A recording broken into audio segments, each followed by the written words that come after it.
Gentlemen, you are both drunk on cosmic wine. Welcome to the show. I'm Dr. Mark Sylvester. And I'm Dr. Richard Schulman. This is Alt Psych.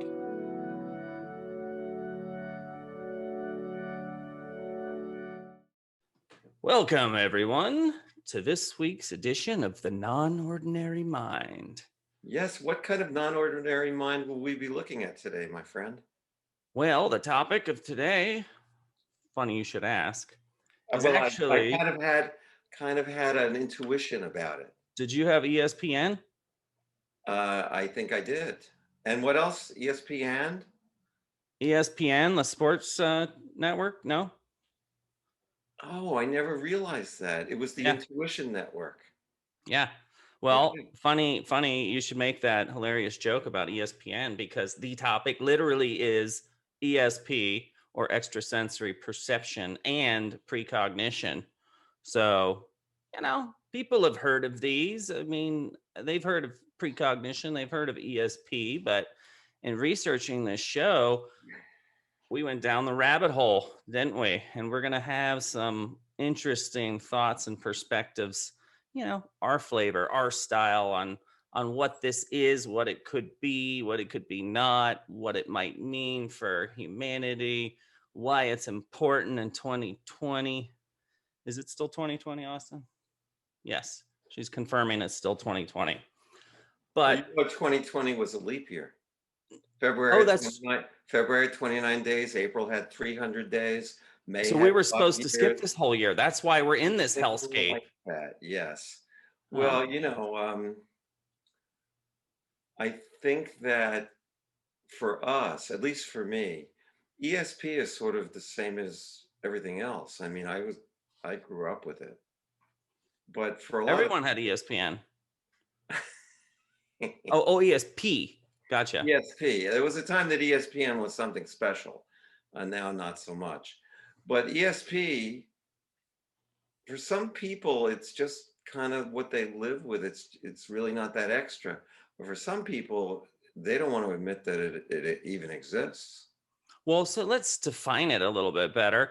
I think a lot of people could understand the gestalt of ESP, frequently referred to as the sixth sense, but it also is a form of telepathy, right? Intuition. Sometimes people would say it's on par with intuition or even clairvoyance. Well, there's a lot of evidence that the mind is not local, but I guess the question is, how do you tune in? How do you tune in, and how would ESP be even possible with our current understanding of, let's say, classical physics? Because moving, what they call a trans-temporal operation and thought locality can really only be explained or even posited if we go into extranumerary dimensions, which, there's a lot of interest in quantum mechanics and string theory, and there's a lot of interest in a generalized unified theory that there may be that mechanism. We just haven't discovered it yet. And I think hence that's why the sixth sense implies that it's as much as a sense that we're all potentially capable of as sight or sound or smell or taste or touch. It's just this sixth one that we haven't really been able to put our scientific instruments on, although there's been plenty of attempts on that we're going to talk about. But for now, it's just the sixth sense or clairvoyance or precognition. They're slightly different. We're going to use those terms interchangeably throughout the show today, but where there are differences, I'll point out. I don't know, for a poor country doctor like Dr. Leonard McCoy, it's knowing something you weren't necessarily supposed to know. You didn't have the information and you knew it anyway. Well, we talked, was it last week, about remote viewing. And remote viewing is kind of a type of extrasensory perception. So is clairvoyance, for that matter. Some people call it the second sight. The movie The Shining, what they call it, the shine, the shine. But my far left brain is always trying to mend fences with my far right brain. And anytime I can meet in the middle and connect sort of the evidence-based, scientific, yeah, finite rules of law, physics, and laws of nature with the fantastical, let's think about this, posit how it's possible, we get a cool show. And so here we go. This is what I found, and this is probably what makes this most sense to me. Tell me what you think, Rich. As an Always. underlying mechanism for ESP or telepathy, because it's hard to say something exists, but we don't know why, especially something like this. Um, and the mode of transduction of this paranormal information um, is definitively and arguably unknown. But if we could make that somehow known or measurable, wow, what a discovery it would be.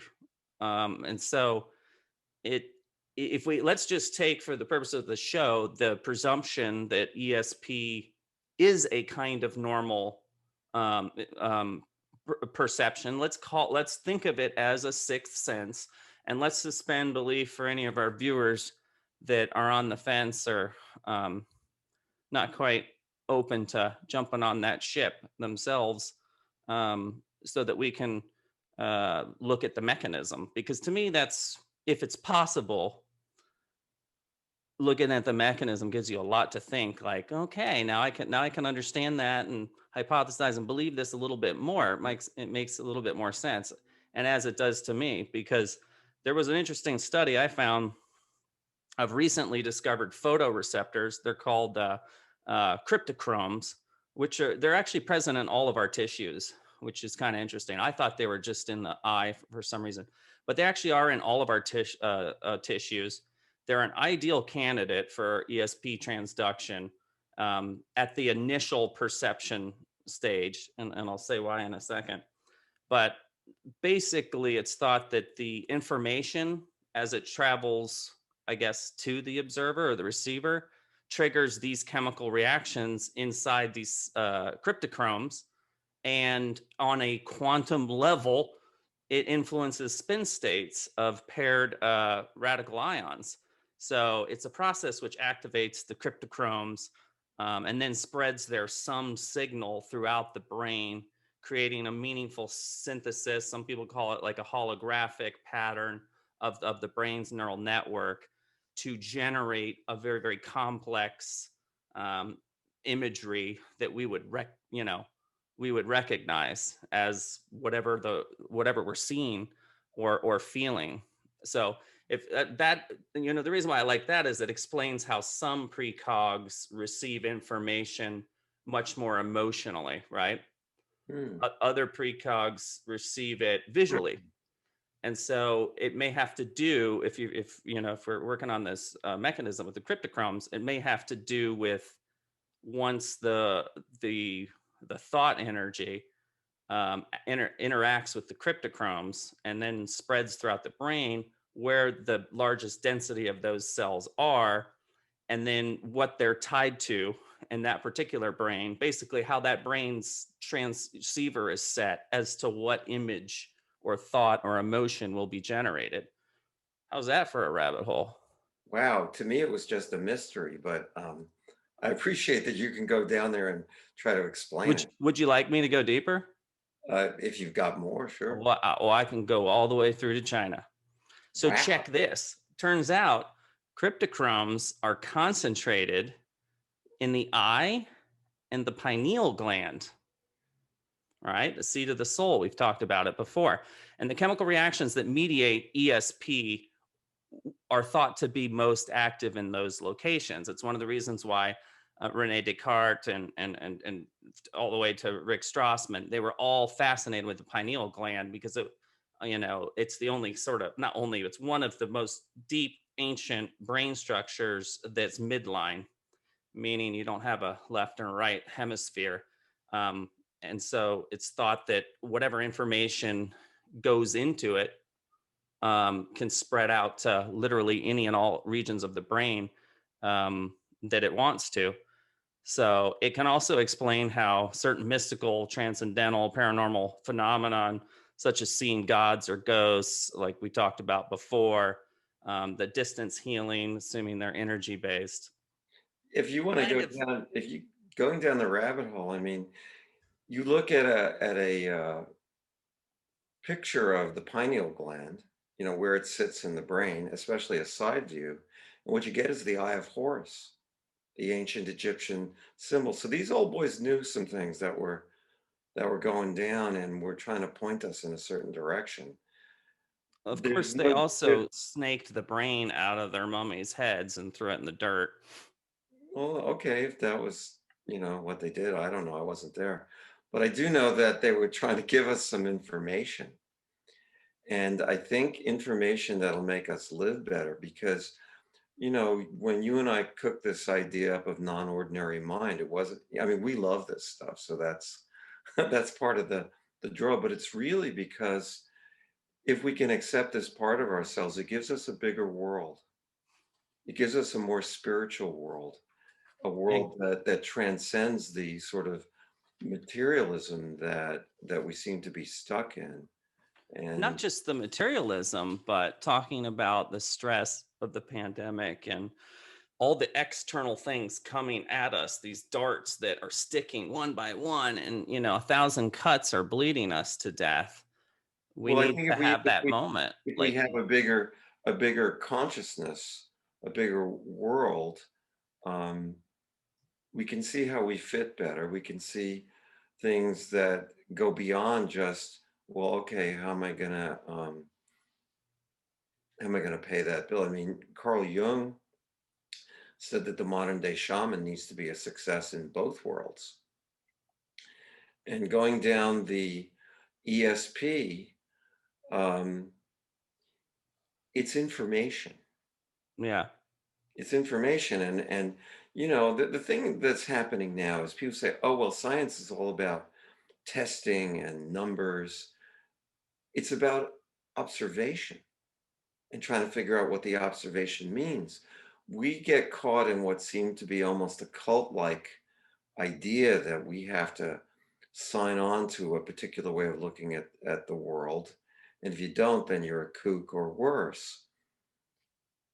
Opening to the kinds of things of a non-ordinary mind open us to something bigger, something beyond ourselves. And I think lead us to a life that's much more fulfilling. yeah. I mean, just in our conversations, both past and present, but mostly our conversations of this nature in the setting of 2020, it's been a huge escape. It's been a huge um fountain of youth, Energy a of safe place to go in our thoughts and our minds that makes 2020 and all the horrors outside. Oh my God, there's a zombie out my window. I got to go deal with this. I'm just kidding. There wasn't really a zombie, It's an alien, right? that Don't make tap it on the window, it worthwhile. upsets them. Um, to me, it's much more than just an escape. It's why are we doing anything here? People get really down. People come talk to me. I'm sure they do to you also. Sorry, I was trying to get some shameless shirt merch in here, but Austin's informing me all we have is the mugs. We do have mugs, that's for sure. All Anyway, right. Well, I'm not one for plugging merch anyway, so no. But if it's exciting, it reminds me of playing Dungeons and Dragons as a little kid, where the whole world of parents, school, homework, bully gonna beat me up, steal my lunch money, was you were insulated from. All you cared, you entered the mind of the dungeon master and the world of the fantasy. And I think that's really, I realized in 2020 and doing a lot of what we do, this is my mental health day. and researching this and talking about this, because it's a wonderful reprieve now that they've taken movies away from us, and family gatherings, and going out Concerts, public, sports, everything. I make just us think wear I think clothes. given my thought that this time in the universe is pushing us to be more than we were. We're being in a sense initiated, that we have to stay calm in what appears to be a lot of chaos. If we can see beyond ourselves, we have a lot better shot at that. We can see a bigger meaning in things. There's a lot better shot at it. So I like the whole idea of ESP and precognition, and it's been a part of my life since I was a boy. So to me, this is like, another part of life, even though for some people this is you know. So we're hoping that the viewers will, I I'm hoping, maybe I hope you are too, will just take a look at their own experiences and their own observations. I mean, this is as simple as knowing who's on the phone before it rings. Yeah, we've talked about that, and I like that because everybody has had that experience. It's almost a universal experience. If you stop people and you say, hey, have you ever had that feeling when you were thinking about someone that you hadn't talked about in a long time, and then the phone rang? Like, it seems like it's usually 5 to 15 seconds before. Um, the mechanism of action of ESP kind of helps give more credence to the mechanism and understand. It's more of a general theory tying a lot of these different topics that we've talked, from ghosts to astral projections to precognition or clairvoyance or remote viewing. And precognition's a little bit different. Again, it's a type, I guess, of ESP, extrasensory perception, which um, I think it's was similar to remote viewing. It's knowing something that's remote happening viewing is a now. type of ESP, sure. Yeah, but I mean precognition, knowing something happening right now that is in a different spot. I have a rule. If I think of someone I haven't seen in the last month more than 3 times in a day, I call them. And it's almost invariably something's going on. Hmm. And Um, well, and then some people use synonymously the word premonition for precognition. I would say premonition is a type of a precognition. Sometimes it's called future sight or a I thought prophecy, premonition was or more clairvoyance, like or seeing the, clairvoyance or second sight or fortune telling. We've all heard these words, but they're all types of downloading information from a space outside of the bony construct that is known as your cranium. It makes me think of Pythias, I think is how you say it in Greek, which was they were the oracles in ancient Greece, and the Oracle of Delphi, of course, was one of the most famous, if not the most famous. But one of the things that I liked was Pythias or Pythias. One, they were all virgins. I mean, not that I liked that part, but I just had to throw that in there. I guess once your virginity's gone, you're cut off from astral source information is somehow diminished, but they dedicated their entire lives to prophesizing, and of course they're working for God, and at that time God was Apollo, um, but even on the columns, sometimes they say over the threshold of the door, but they're actually on the columns are these inscriptions from Proneos, the forecourt, basically, which basically contains 3 maxims. And this is a good Jeopardy question, God rest Alec Trebek's soul. But one of them they talk about in The Matrix. Pop quiz. Which one was that? I don't have a clue. Is Well, that the one? coincidentally, Neo is with the Oracle, which they call the Oracle True, I in the do remember movie. that. And she has the same sign over her kitchen door when he is in the kitchen meeting with her the first time. So I know all of our listeners are just like, ooh, ooh, ooh, call on me. Don't call on me. I don't know this Is stuff. anyone listening? temet nosce, which interestingly is pronounced the same in Latin as it is Greek, but it means know thyself. It's the first maxim over the Oracle of Delphi.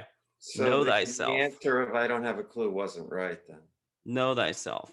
I forget how to say the Greek on the next two, but the second one is nothing to excess, is how it translates. Mhm. Kind of like a gluttony thing, maybe. Yeah, kind of the middle way, like Buddha said.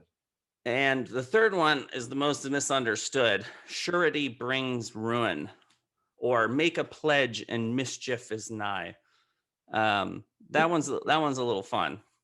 But it was most known and most famous for know thyself, and that's exactly what we're trying to get people to do, is to really know who they are, to be comfortable in their own skin, their own convictions, their own spirituality, their own sense of consciousness and connectedness to the world, and to start turning this knob up. I mean, it's great to turn, your workout knob up because we've all got the COVID-19.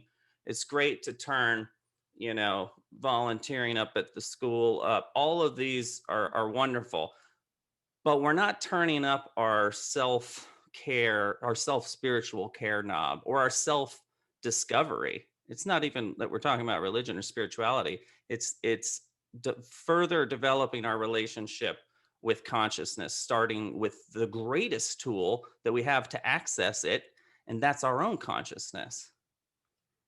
So, although we don't have, I guess, well, we do have modern day oracles, tarot readers, Oh, we uh, got plenty of them. but in antiquity, they would go and talk to these oracles. They called them consultants, literally those who seek console. And they would take them on this like 4-stage process. It was very kind of regimented, but the first I think was a shamanic journey. You know,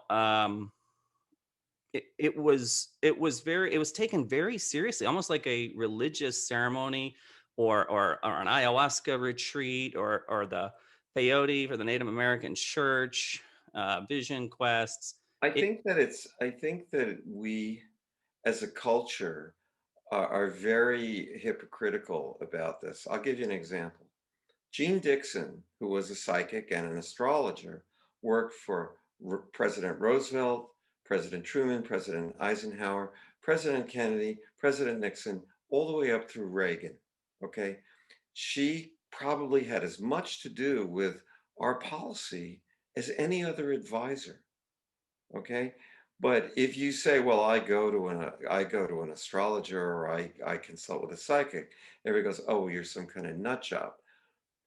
One of my friends was, rest in peace, he's gone now, was a spook. He was a spy, and he worked for one of those 3-letter agencies. And he told me everybody in Washington has their own psychic, but we don't acknowledge a huge part of our consciousness. And I think that's the key. You want to know yourself. You need to know this part of yourself, Mhm. because if you don't, you're having to use energy to push it away, and you lose a little bit in the creativity and just enjoying the mystery of life. I mean, Embracing the there's an mystery. embrace, yeah, there's an embracing the mystery that that's what drives me. Yeah, I it's want, the question that drives us. That's another Matrix quote. yeah, oh, is that okay? No, the funny thing is, I love the Matrix, but I didn't memorize it. Well, I memorized I it for you. memorized Star Wars and Star Trek, but not the Matrix, and lots of rock and roll songs. Well, so I have a weak whatever tenet of or a hypothesis that might help break that linearity thinking, because if you put one, we're going to get to in a second, J.B. Rhines, Joseph Banks Rhines, was one of the first to formally test, measure, scientifically investigate precognition and ESP, founded a big center, which we can talk about in a minute. But that was the goal, was let's assume there is a sixth sense. Let's find a way to measure it. And they set out to do that, very much so.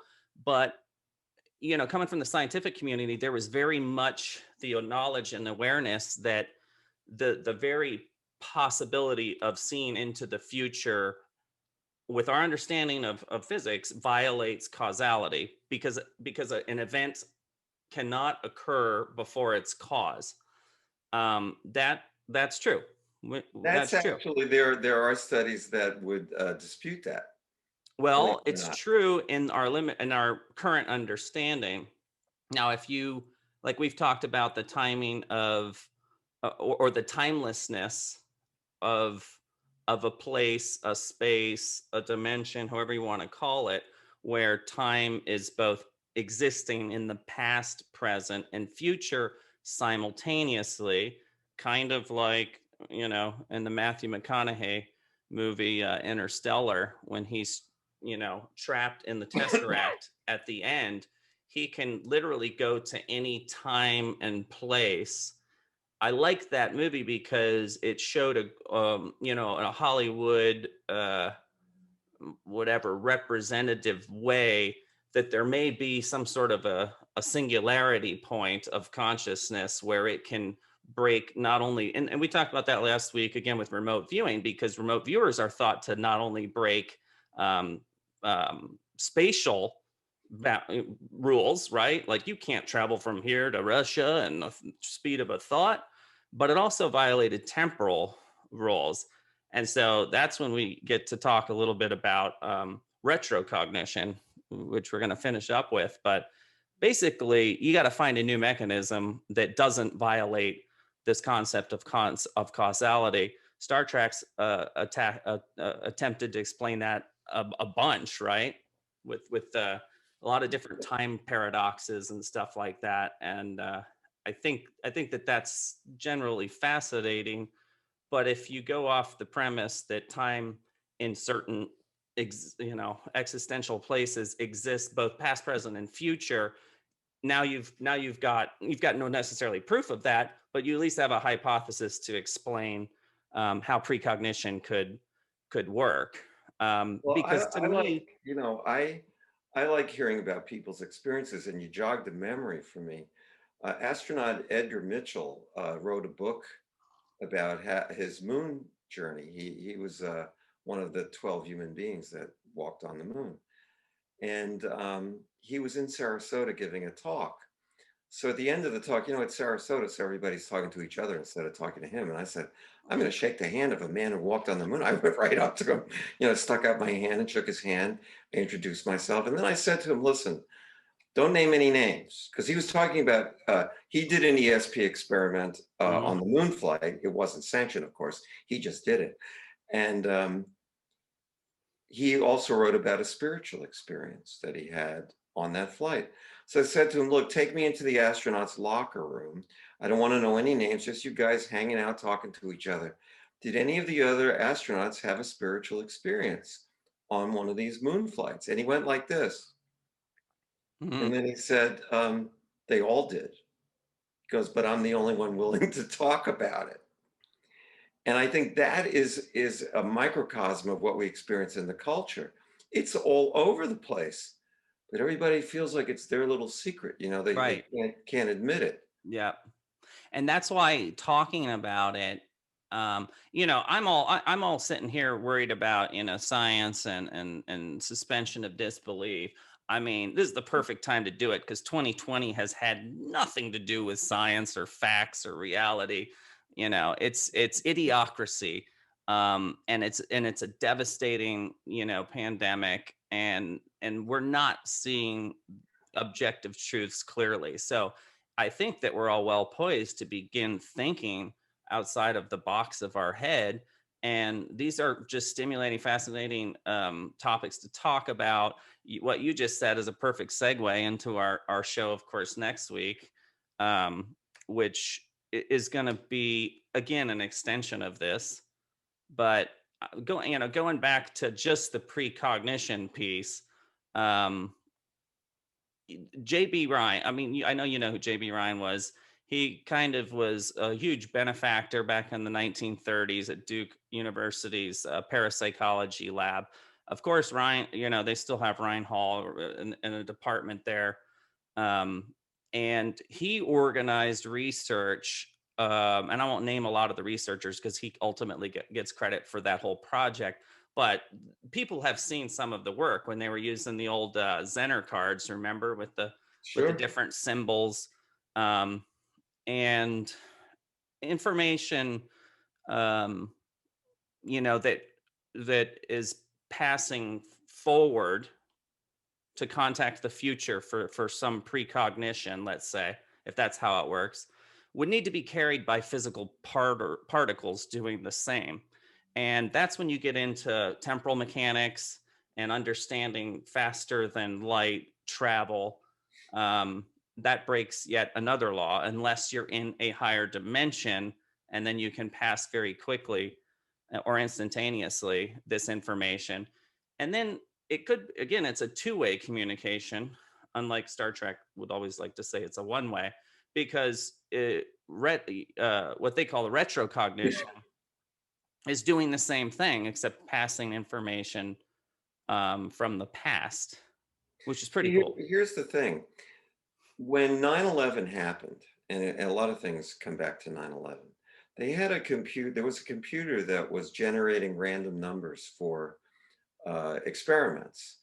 And about 10, 15 minutes, but I don't remember the exact number, but it was right before the planes hit the towers, the computers went non-random, and the scientists couldn't explain it. And it lasted about 24 hours, and then it went back to its ordinary, generating random numbers. And of course, I have heard only God can create a random number, but could it have been picking up on the same things that we're talking about? I mean, to me, we're really engaging a beautiful mystery. It reminds me of the show Travelers, because that's what they did. Not only did they send consciousness back through time, which in a lot of ways is a retrocognition of consciousness pushing. They had a supercomputer that was capable of doing this using what they called a tel, which had to do with I think time, elevation, latitude, and longitude. So you knew exactly where that consciousness was going to be sent. Not too much of a spoiler alert, but it was sent into people at the moment of what would have been their natural death, to cause as minimal perturbation to the space-time continuum as possible. And then they would essentially inhabit that person's body through their mind being injected into it. It makes me think of that a little bit, except they were actually able to control and target where their astral projection, it's not really or their precognition. They knew about events that occurred in the past based on historical records, and then in the future, hundreds of years, had the technology to push consciousness through a retrocognition moving machine, to not only just see, like remote view and sample it, but to move their sense of self, their awareness, their sentience, their consciousness to another time and place is really fascinating to think about. And it's right along these lines. But there's been fascinating, Mark. It's fun. It's the juice of life. It's the going into these areas and trying to figure stuff out, to me, that makes all of what we've studied and all what we do worth it. Because if we're just going to do 9 to 5 and take 2 days off on the weekend and 2 weeks vacation, then we die. Well, that sounds so boring to me. But you just made me all depressed. I was fired up there for a second. Oh, no, quite the reverse. Delving into this stuff is it's the juice of life. It's the stuff that makes it all worthwhile. And when I talk to you about it, I get all stoked. I want to know more. I want to do more. I want to experience. I want to talk to people who've had these experiences. That's why it was so great to talk to Ed Mitchell. And we've had records of this in our culture. Edgar Casey, for example, who did literally thousands of readings. And they even built a hospital around his readings and had licensed doctors doing the prescriptions he came up with, when he was in his ESP mode. Fascinating. And by the way, the hospital was very successful until the stock market crashed. I guess Casey didn't see that one coming or something. But the hospital was very successful, and they didn't end it because they were not doing good treatments. They ended it because they ran out of money. Yeah, well, gotta have money. Um, I mean, the last thing I would say about the mechanism is there is a relatively new discovery supporting evidence of quantum retrocausality as a suggestion of a possible mechanism for precognition. But honestly, it was a little bit above the scope of our time, not the intelligence of our viewers, but I had to read it several times, and I have a physics degree. I Uh, have you read it so you can explain it to me. yeah, I got to read it some more so I can explain it better. But it has to do with the quantum weirdness and a lot of the uncertainty. And you get down to certain levels, and as matter and it gets smaller and smaller, and even subatomic, quantum weirdness. A lot of weirdness. By I the way, mean, they're naming particles strange, do you but that's the include name dreams of a in subparticle. precognition in ESP? Huh?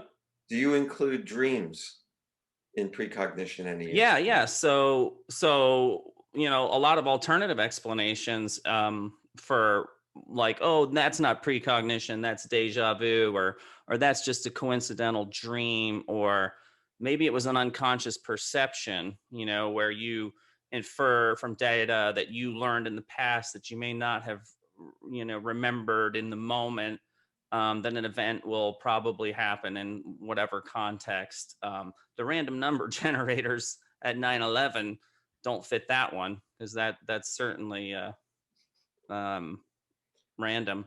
There's another psychological phenomenon called self-fulfilling prophecy, which you know what that is. It's basically the unconscious enactment where people bring into fruition events that they had previously imagined, and then they see it as precognition, or a memory bias itself. That's another well known to psychologists, where people selectively distort past experiences and to match subsequent events. We already talked about coincidence, but just sheer coincidence, that when you see a coincidence, you therefore assume it's not coincidence. Right.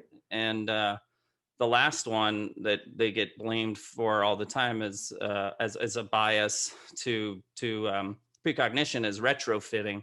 Retrofitting is kind of cool because it involves after the fact matching of an event to an imprecise previous prediction. So it provides an explanation for the supposed accuracy of Nostradamus's vague predictions, because if you make it, the vaguer you make your prediction, the more accurate of a hit that you're going to get. And so I have, retrofitting okay. is kind of something that has been argued to seriously impinge, veridical research or laboratory research on testing. But I have my own beef with the Zener cards. There were a lot of controversy over that. People tried to repeat his tests, and they didn't find any statistical significance. But like you said, it's the spice of life, and if everyone's had that experience of, well, I haven't talked to my old college roommate in years, bring what really are the chances of that? What really happened there? I mean, 37% of Americans surveyed believe in either ESP and or precognition, basically extra sensory information transmitting and receiving. That's a big But number. I bet if you asked those same people, you didn't use the words ESP or precognition. Did you ever know who was on the phone before the phone rang? You get a much higher Oh response of yeah, yes. If you don't use those words, because those words are like, that's evil. yeah. You're not supposed to deal with that. And it's interesting. I read a book years ago called I wrote it down. What was the name of it? Stalking the Wild Pendulum by Itzhak Bento. It was about the mechanics of consciousness. And his explanation just blew me away. He Yeah. said that we are all pendulums, heart rate, blood pressure, craniosacral rhythm, all these things go on a pendulum. What happens right at the end of the swing? Well, the pendulum slows down Right. and it Stop. stops and turns around. But what he said was, what happens right before it stops? I mean, 1 over infinity distance.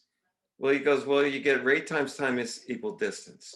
When the distance is 1 over infinity, rate times time is meaningless. And his hypothesis was that the really good psychics have learned how to stop the pendulum in that infinity zone. Mm-hmm. And because of that, they have this non-local awareness of all of what Jung might call the collective unconscious, whatever information. Is that analogous to nirvana, or is that just once you've plugged into the divine source, the one source? Is that Well, I don't know if same it's type the of thing? same thing, but we demand. It's funny.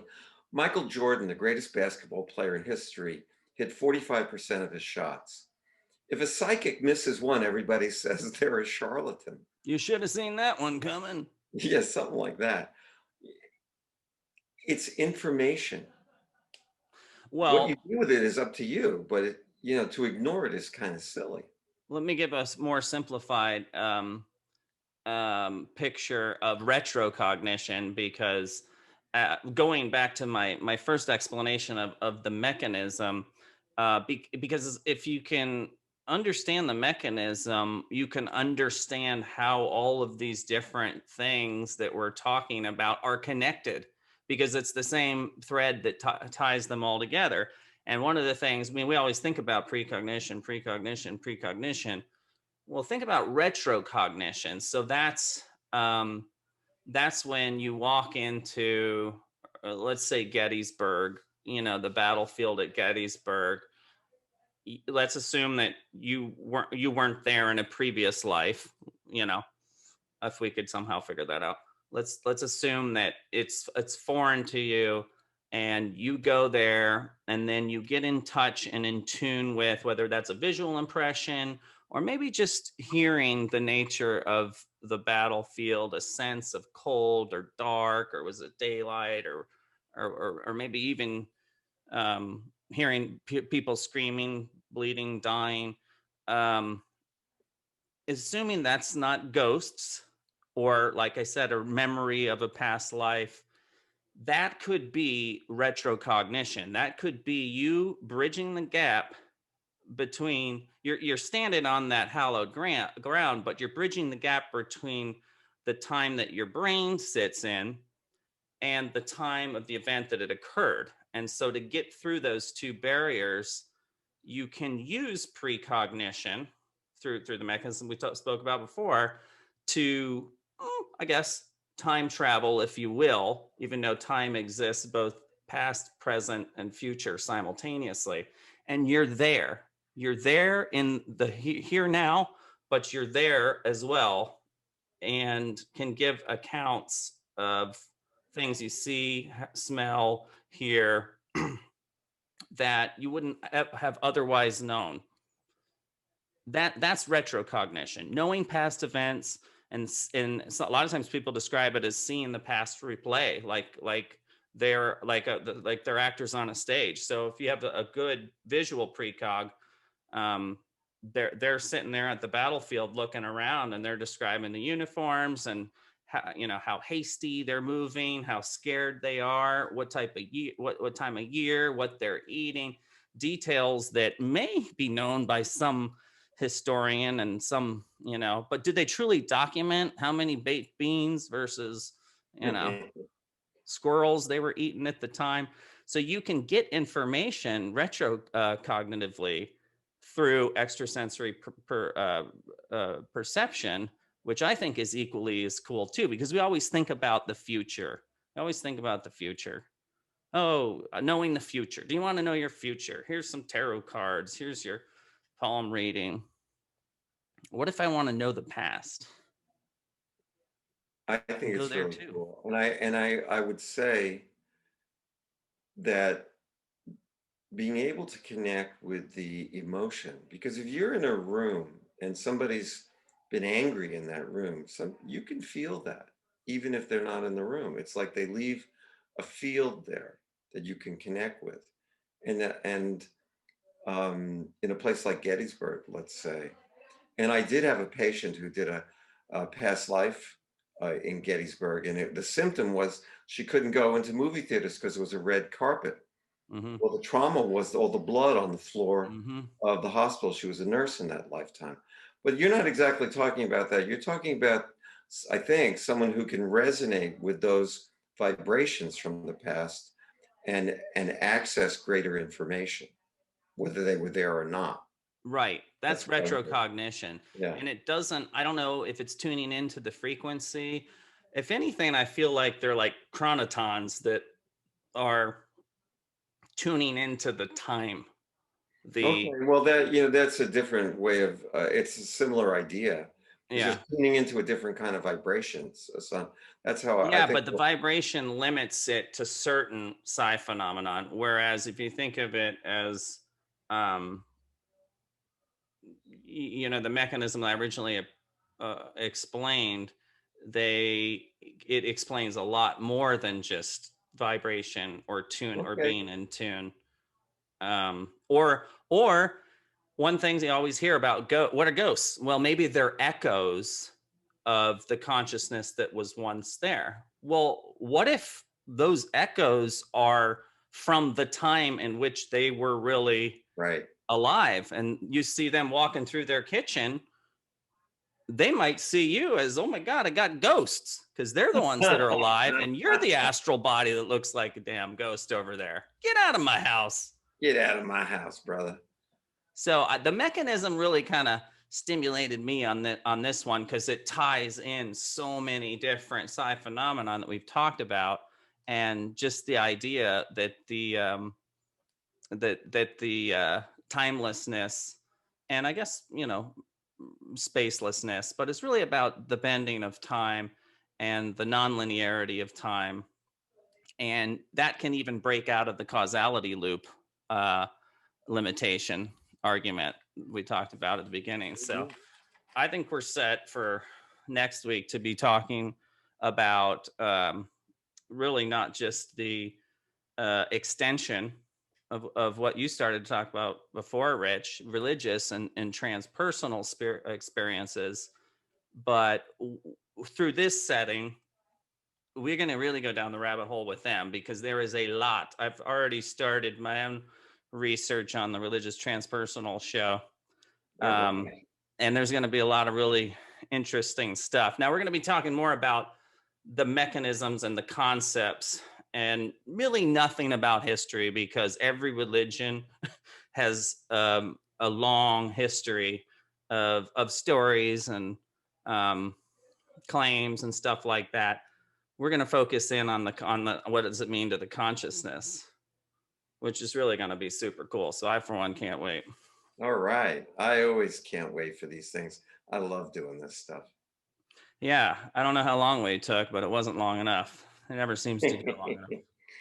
Time bent.